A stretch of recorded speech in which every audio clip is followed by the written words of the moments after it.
Slick back. No, no, slick back. That's what I said. Slick back. No, nigga, I'm a pimp named Slick back. Pimp named Slick back. Pimp named Slick back. Nigga, are you deaf? I'm a pimp named Slick. Selamat malam adik-adik.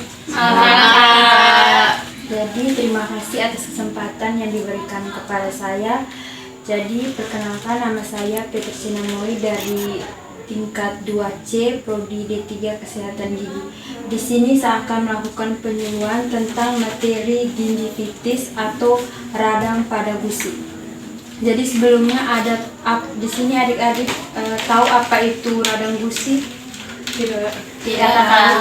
Jadi radang gusi merupakan suatu peradangan pada gusi yang menunjukkan adanya tanda-tanda penyakit atau kelainan pada gusi. Jadi merupakan suatu penyakit seperti yang terlihat pada gambar. Itu merupakan suatu penyakit atau radang gusi yang tidak sehat yang disertai rasa sakit, tapi rasa sakit akan timbul jika gusi sudah parah. Jadi awalnya itu seperti kemunculnya darah yang tidak sengaja, yang kebiasaan kita yang sering lalai dalam menjaga kesehatan gigi, sehingga gigi kita ini, gusi kita ini tidak sehat, yang awal mulanya itu muncul dari darah, yang seperti kita menyikat gigi terlalu keras, terus memakai tusuk gigi, jadi gusi kita tidak sehat. Nah, perbedaan dari gusi yang sehat dan tidak sehat itu terlihat dari kalau gusi sehat itu ditandai dengan berwarna merah muda, sedangkan gingivitis ditandai dengan adanya warna merah seperti darah. Jadi gusi sehat itu tuh gusi yang berwarna merah, terus tidak ada pembekakan, tidak ada nanah, dan tidak ada kegoyangan gigi. Tapi kalau gingivitis atau radang gusi itu gusinya itu warna merah seperti darah, terus sering keluar darah, terus ada rasa sakit, pembengkakan, dan ada nanah. Lalu penyebab apa saja terjadinya radang gusi? Yang pertama, cara menyikat gigi yang salah atau menyikat gigi yang terlalu terburu-buru dan keras, karena akhirnya melukai gusi kita sehingga gusi kita menjadi luka, pembengkakan, dan keluar darah karena menyikat gigi terlalu buru-buru sehingga gusi menjadi bengkak dan menjadi radang. Yang kedua, menggunakan tusuk gigi yang salah, yaitu menggunakan tusuk gigi dengan keras yang memasuki ke dalam gusi sehingga terjadinya luka pada gusi.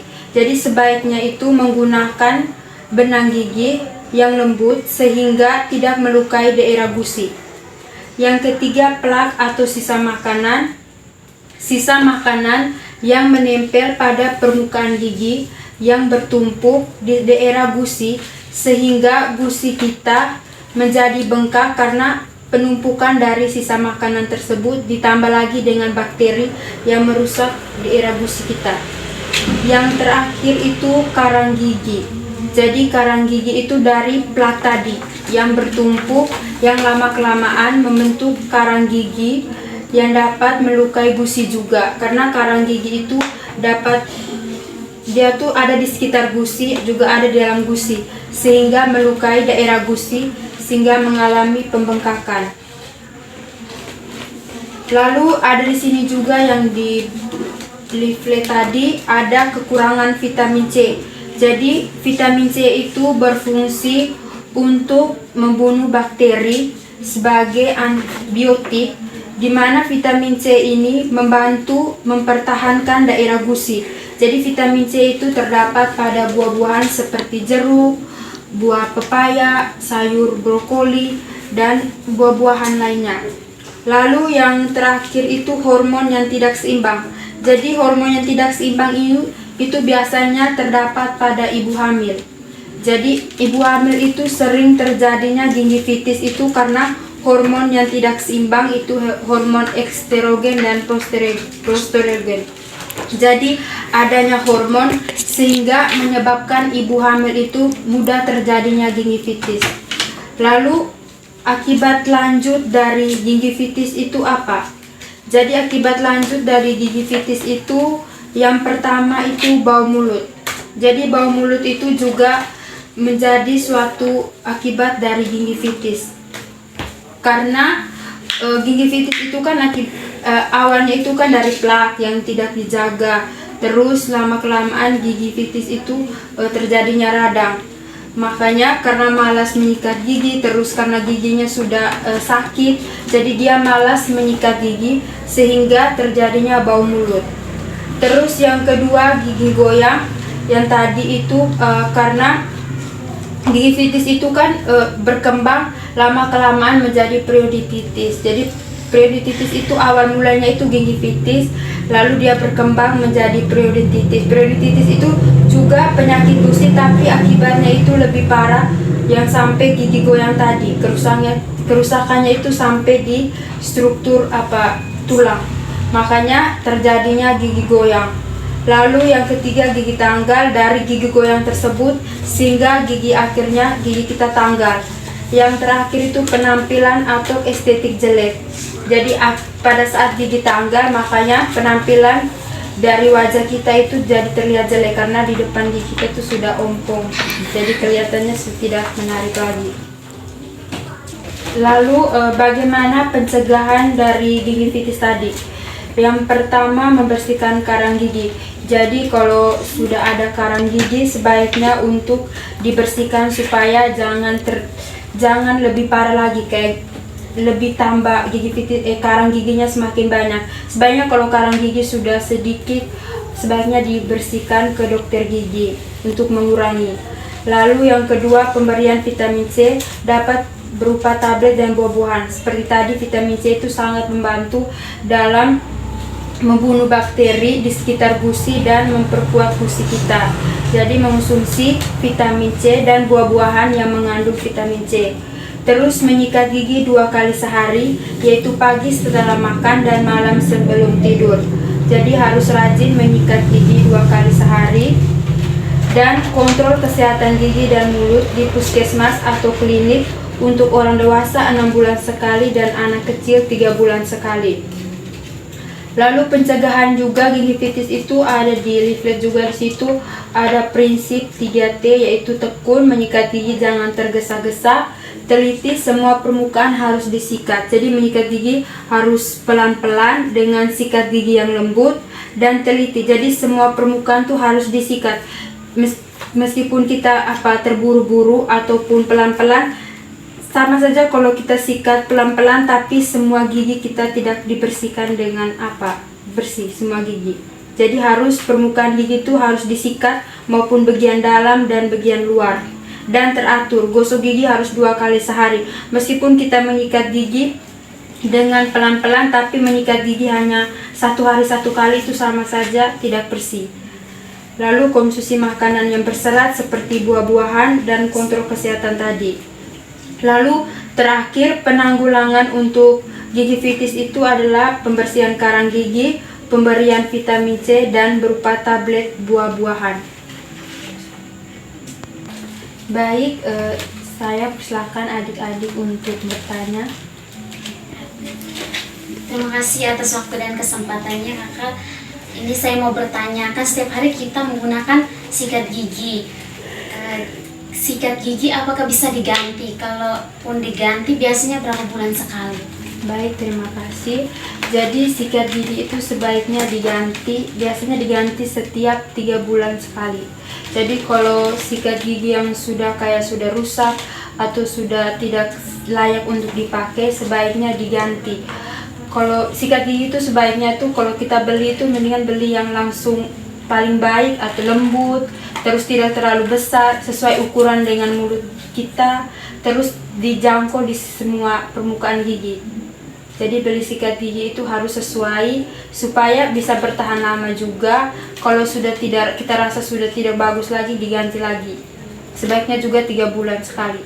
Intinya yang paling pertama, cari sikat gigi yang paling lembut dan sesuai dengan gigi kita. Jadi itu saja. Terima kasih. Jadi mungkin ada pertanyaan lanjutan dari adik-adik. Jadi kalau begitu saya bisa bertanya di adik-adik. Bisa, Kak. Jadi apa yang adik-adik ketahui tentang gingivitis tadi? Gingivitis adalah radang pada gusi. Radang pada gusi. Terus apa saja penyebab dari radang tadi? Cara menyikat gigi yang salah, Terus menggunakan tusuk gigi yang salah, karang gigi, sama apa? Terus akibat dari radang gusi tadi? bau mulut, Gigi gigi goyang, gigi tanggal, penampilan atau estetik jelek.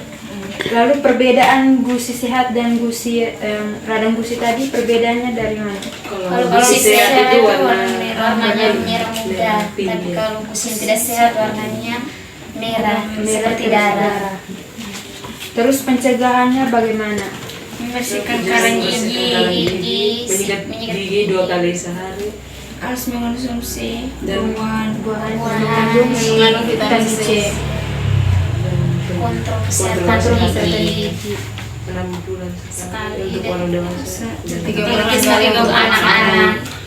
Jadi itu saja, sekian dari saya. Semoga bermanfaat. Intinya dari radang gusi itu paling terpenting itu menyikat gigi dengan pelan-pelan, terus rajin menyikat gigi. Dan kalau kita sudah kebiasaan kita yang menyikat gigi terlalu keras, terus kayak sudah ada gigi, kayak kita lihat kayak tanda-tanda sudah mulai gingivitis, kita ubah. Terus kita harus kayak minum obat yang dapat menyembuhkan gingivitis kita, supaya jangan berakibat lanjut menjadi periodontitis yang lebih parah lagi. Jadi sekian ya. Baik, ada yang bisa bertanya? Ini jika Pepsodentnya terlalu banyak, apakah ada penyebabnya atau tidak? Jadi kalau Pepsodentnya terlalu banyak itu juga berpengaruh, apalagi kita terbiasa memakai Pepsodentnya terlalu banyak setiap hari. Jadi kan kandungan di Pepsodent itu kan ada juga yang baik, tapi kalau terlalu berlebihan itu pun juga tidak baik, karena dapat berpengaruh pada jaringan keras gigi kita, itu gigi. Karena kalau sering mengonsumsi gunakan terlalu banyak itu dapat membuat gigi kita keropos, karena kandungan di situ kan ada kandungan yang bahan-bahannya kan kimia juga. Jadi kalau terlalu banyak juga berpengaruh kepada gigi kita. Jadi harus sesuai dengan kita, sesuai dengan dewasa, pakainya harus pas-pas. Kalau anak kecil kan biasanya kecil biji kacang polong, tapi kalau kita kan setengah dari sikat gigi, tapi kalau terlalu banyak tidak bagus. Jadi itu saja dari saya. Terima kasih.